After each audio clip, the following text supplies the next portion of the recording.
আসসালামু আলাইকুম রহমতুল্লাহি ওবরকাতুহ। সম্মানিত দর্শক, আজকের যে বিষয়টি সে বিষয়টি অত গুরুগম্ভীর কোনো বিষয় নয়, একেবারেই হালকা পাতলা একটা বিষয়।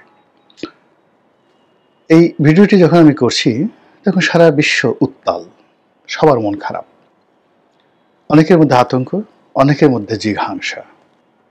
ইরান এবং ইসরায়েলের যে যুদ্ধ, সেই যুদ্ধের যে চালচিত্র, সেই চালচিত্র সারা পৃথিবীকে দুই ভাগে বিভক্ত করে ফেলেছে। এক পক্ষ ইসরায়েলকে ভয় পাচ্ছে এবং আশঙ্কা করছে ইরান শেষ হয়ে যাবে, আর আবেগ নির্ভর একটা জাতি, একটা সম্প্রদায়, শান্তিপ্রিয় মানুষ, তারা কায়মনে বাক্যে যুদ্ধের অবসান চাচ্ছে। আরেকটি গ্রুপ, তারা চাচ্ছে ইরান বিজয়ী হোক।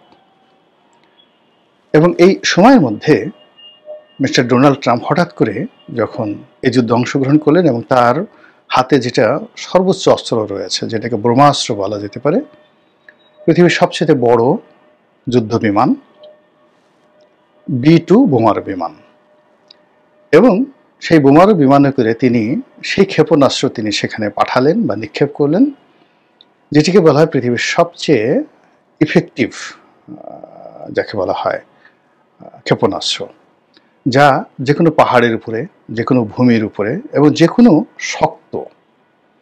কোনো শক্ত বিষয়ের উপরে, শক্ত রক যাকে বলা হয়, পাথর, সেই পাথরের উপরেও যদি আপনি সেই ক্ষেপণাস্ত্র নিক্ষেপ করেন, তো সেটা ঘুরে ঘুরে ঘুরে ঘুরে 300 মিটার পর্যন্ত গভীরে ঢুকে যেতে পারে।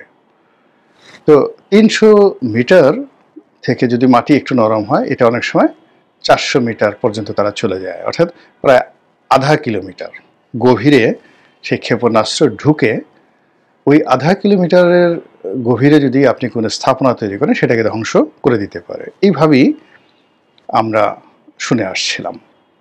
তো সেই বোমারু বিমান এবং সেই বোমা, ক্ষেপণাস্ত্রের মাধ্যমে সেই বোমা ইরানের 3টি জায়গাতে, 3টি পরমাণু কেন্দ্রে নিক্ষেপ করা হয়েছে। ইরান বলছে আমাদের কিছুই হয়নি, আমেরিকা বলছে সব শেষ হয়ে গেছে। তো এগুলো নিয়ে যখন আলাপ আলোচনা হচ্ছে এবং সবার যখন মন খারাপ, তখন আজকের যে বিষয়টি, এই বিষয়টি এর সঙ্গে বেমানান। এই কারণ হলো এটা অনেকটা স্যাটায়ারমূলক এবং এটি পুরনো একটা বিষয় এবং বাংলাদেশের বিষয়।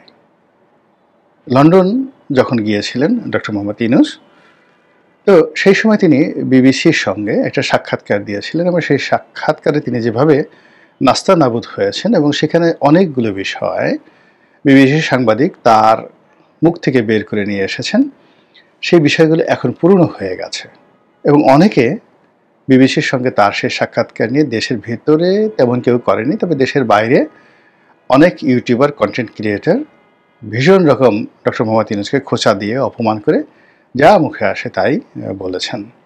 তো আমি ভাবছিলাম যে এই বিষয়টা নিয়ে একটা ভিডিও করব কি করব না, এটা তো অনেক পুরনো একটা বিষয়, কিন্তু আমার কাছে মনে হলো যে এখানে এমন কিছু ঘটনা ঘটেছে, এমন কিছু কথা ডক্টর মোহাম্মদ ইউনূস বলেছেন, এমন কিছু প্রশ্ন বিবিসি করেছে যেটা আগামী 50 বছর পরেও আলোচিত হতে পারে। এর কারণ হলো যে পুরো ডক্টর মোহাম্মদ ইউনূসের যে লন্ডন ভ্রমণটি আমাদের রাজনীতির একটা টার্নিং পয়েন্টে